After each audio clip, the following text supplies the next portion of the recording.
Good morning, ma'am, and good morning, all of you. Today, my name is Unusri Kole, BSc Nursing third year student from Shivani Memorial Nursing Institute. Today, my presentation topic name is RNDCP.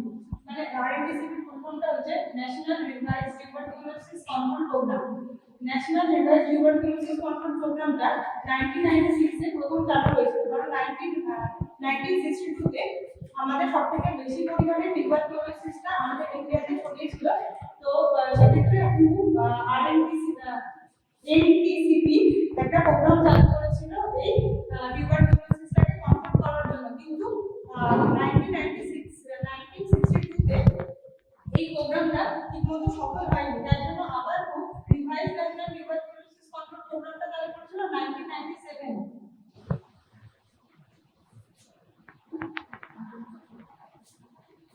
The National Tuberculosis Program of India was initiated in 1962, which was revised in 1997 as Revised National Tuberculosis Control Program (RNTCP).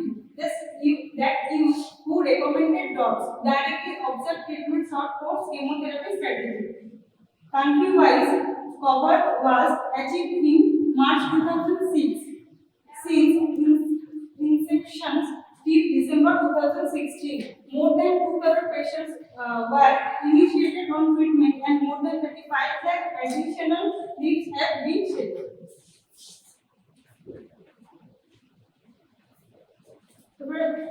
Goal and objectives of RNDCP. তারপরে আমরা দেখতে নেব গোল এবং objectives গুলো কি কি ছিল RNDCP. To reduce and initiate and incidence of TB and mortality due to TB. মানে টিবির দ্বারা যে সমস্ত পেশেন্টদের মারা যাচ্ছিল সেই সমস্ত পেশেন্টগুলোকে রক্ষা করা ছিল এটা মূল বক্তব্য।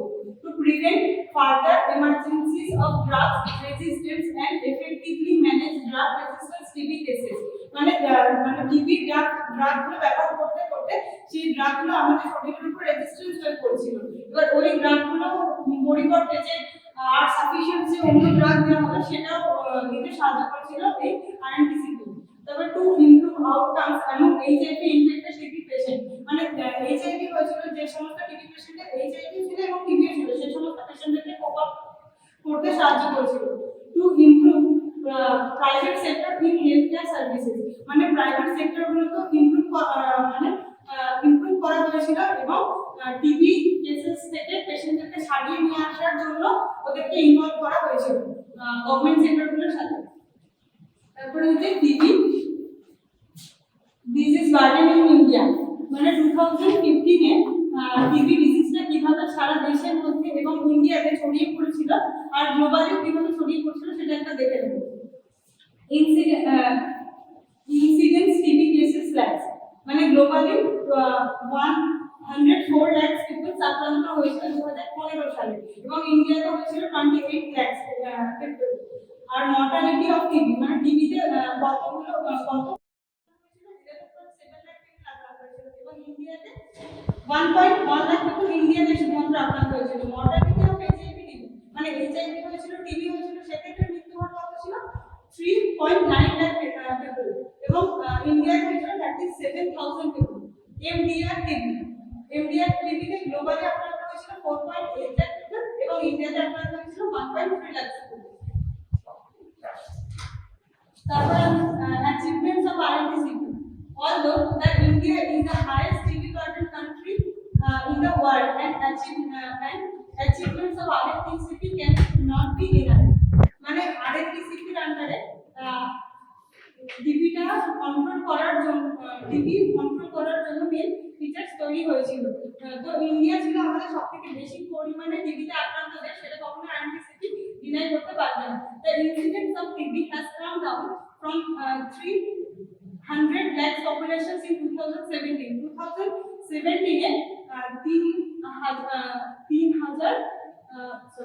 300 লাখ পিপলস এর মধ্যে টিবিটা ছড়িয়ে পড়েছিল।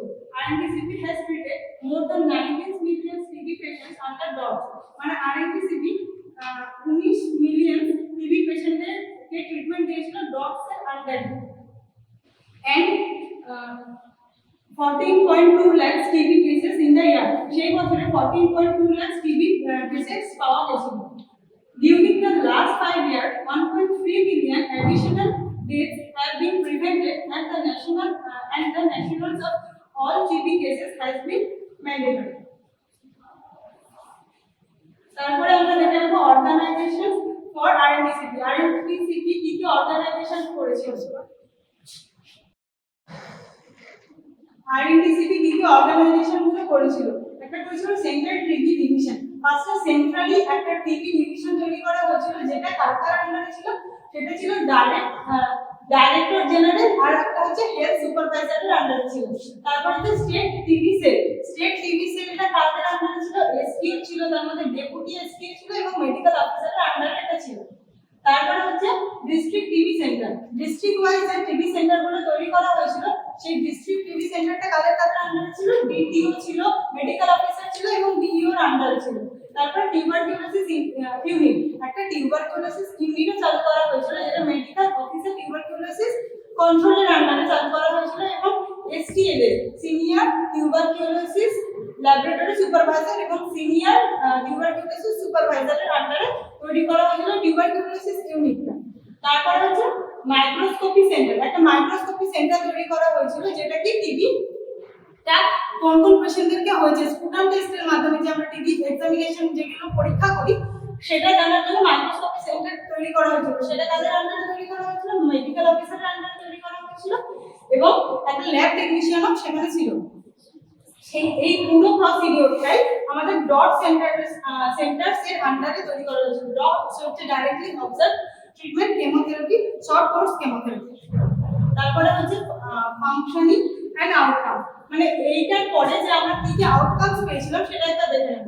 মানে cup for 2 weeks or more, মানে 2 উইকস অথবা তার বেশি পরিমাণে টিবি কেসেস যদি সাসপেক্টেড হয়, সেক্ষেত্রে যদি আমরা টেস্ট না করিয়ে থাকি, সেই টেস্টটা করানোর জন্য ফার্স্টে 2 সপ্তাহ ধরে ওই কফটা পরীক্ষা করতে হবে। তারপরে 2 স্পুটাম স্মিয়ার টেস্টিং, দুটো স্পুটাম স্মিয়ার নিতে হবে ওই টিবিটাকে ডিটেক্ট করার জন্য।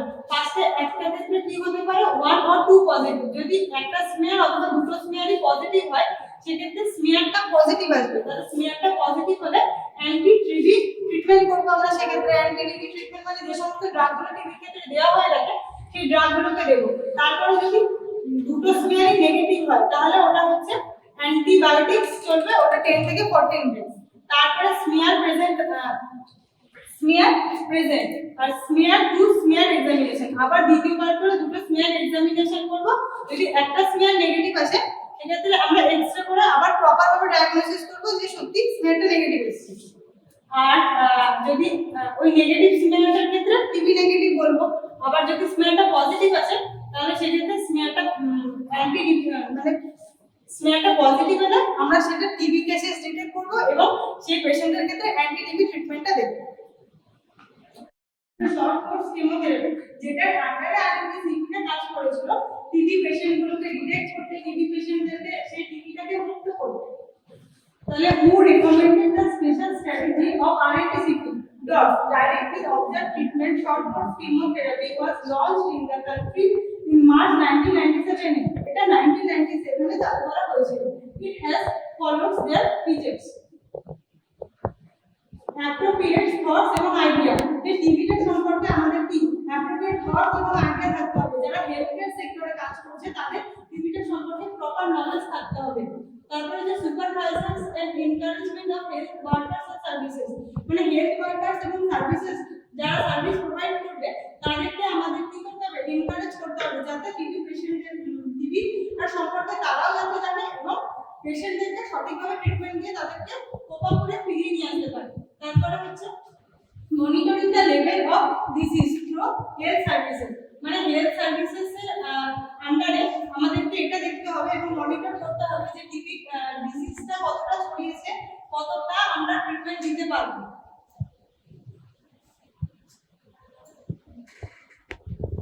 Diagnosis and findings of TB cases, তাহলে আমরা ডায়াগনোসিস এবং ফাইন্ডিংস কিভাবে করব? আমরা ফার্স্টে কি করব? স্পুটাম টেস্ট করব, যেটা আগে এখানে বললাম ফাংশনিংস এন্ড আউটকামস এ স্মিয়ার টেস্ট করতে হবে এবং স্মিয়ার টেস্ট করে আমরা জানতে পারবো যে টিবিটা হয়েছে কিনা। স্মিয়ারটা পজিটিভ আসতে পারে, স্মিয়ারটা নেগেটিভ আসতে পারে। তো পজিটিভ আসলে পেশেন্টদেরকে সঠিকভাবে ট্রিটমেন্ট দিয়ে তাদেরকে কোপা করে ফিরিয়ে নিয়ে আসতে পারে।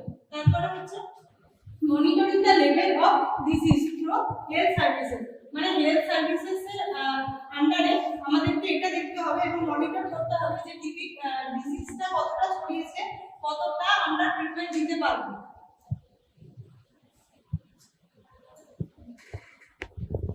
Diagnosis and findings of TB cases, তাহলে আমরা ডায়াগনোসিস এবং ফাইন্ডিংস কিভাবে করব? আমরা ফার্স্টে কি করব? স্পুটাম টেস্ট করব, যেটা আগে এখানে বললাম ফাংশনিংস এন্ড আউটকামস এর স্মিয়ার টেস্ট করতে হবে এবং স্মিয়ার টেস্ট করে আমরা জানতে পারবো যে টিবিটা হয়েছে কিনা। স্মিয়ারটা পজিটিভ আসতে পারে, স্মিয়ারটা নেগেটিভ আসতে পারে। তো পজিটিভ আসলে তাহলে টিবি কেসেস ডিটেক্ট হয়েছে, সেক্ষেত্রে আমরা আবার মানে রিচেক করার জন্য আমরা আবার এক্সরে করে নেব, কারণ টিবিটা হচ্ছে মেইনলি লাংস রিলেটেড ডিজিজ, মানে টিবির যে মাইক্রো অর্গানিজমটা মাইক্রোব্যাকটেরিয়াম টিউবারকিউলোসিসটা সেটা মেইনলি আমাদের লাংসে এফেক্ট করে।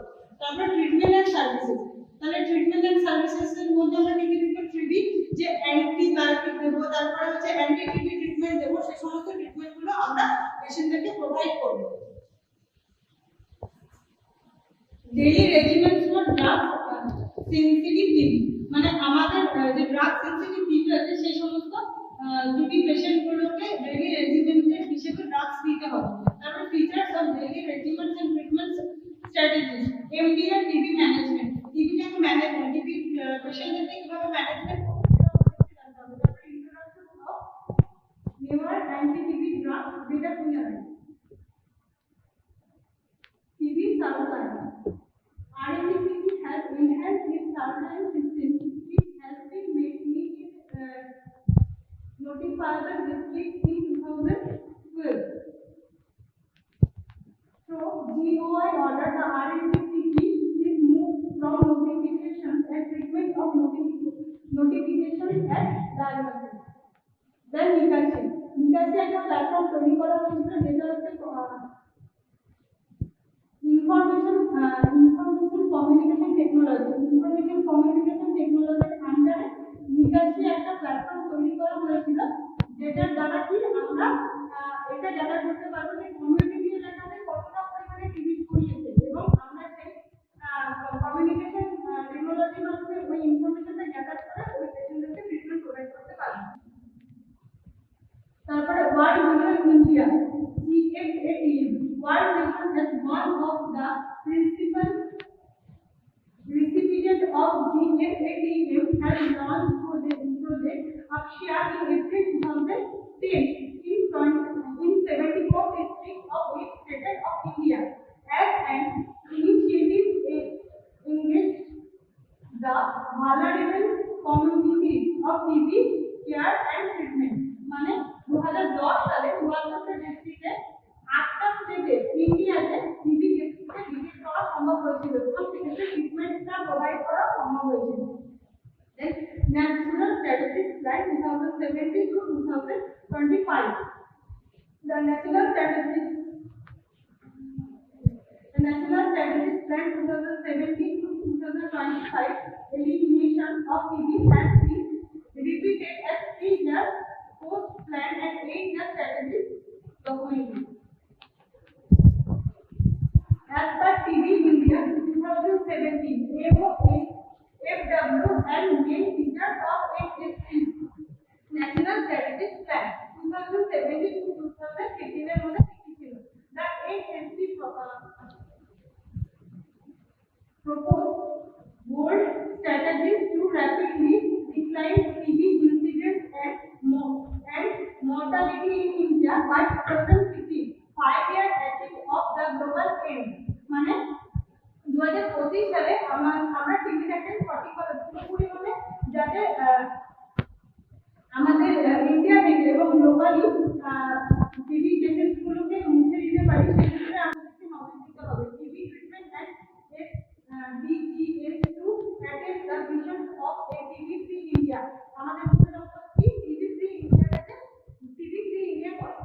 The NSP 2017 to 2025 aim to notify 260 lakh TB patients and put them on treatment in 8 years, including public and private sector. মানে পাবলিক এবং প্রাইভেট সেক্টরগুলোকে ইনভলভ করে 2017 থেকে 2025 সালে এম ছিল টিবি ফ্রি ইন্ডিয়া করা। planned period, RNTCP notified 70 lakh TV patients and put them on treatment.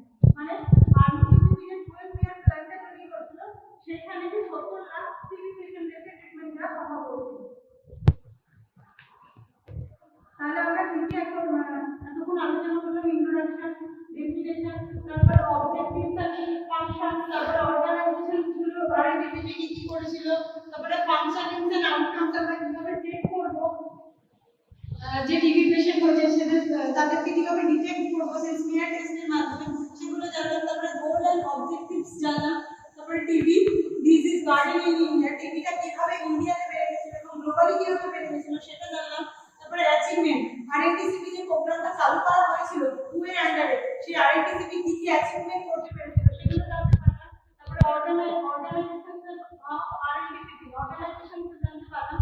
সব features and strategies কি কি ছিল RNTCP, টিবিটাকে টিবি ফ্রি ইন্ডিয়া করার সেটা জানতে পারলাম, ফেজেস জানতে পারলাম এবং diagnosis and findings and indicator. Then everybody conclusion. The RNTCP has successfully treated approximately 80% of patients in 20 districts of 15 states of India.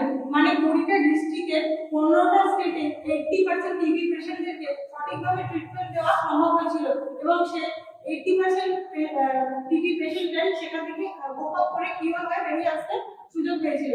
Treatment success rates are more than double and death rates are less than a seventh dose of the previous program. মানে যে sub ট্রিটমেন্টের যে success রেটটা সেটা triple হয়ে গেছিল এবং আমাদের যে ডেথ রেটটা যেটা আগের প্রোগ্রামটা বললাম 1962 তে যে এনটিসিপি চালু হয়েছিল কিন্তু সেটা সঠিকভাবে প্রযোজ্য হতে পারেনি টিবির উপর ওই প্রোগ্রামটা, তো তাই জন্য RNTCP চালু করা হয়েছিল। সেই RNTCPটা আমাদের মানে জন্মহার টিবি সাকসেস রেটটাকে অনেক বাড়িয়ে দিয়েছিল এবং মৃত্যু হারটাকে অনেক কমিয়ে দিয়েছিল। দেন বিবলিওগ্রাফি, আমি কোন কোন বইয়ের সাহায্য নিয়ে এই RNTCP প্রোগ্রামটা দেখতে পেয়েছি। এস কমলমের essential in community health nursing বই থেকে, তারপরে হচ্ছে কে পার্কের text book of preventive and social medicine বই থেকে, তারপরে হচ্ছে কেশব স্বর্ণকারের কমিউনিটি হেলথ নার্সিং বই থেকে এবং ইন্টারনেট থেকে।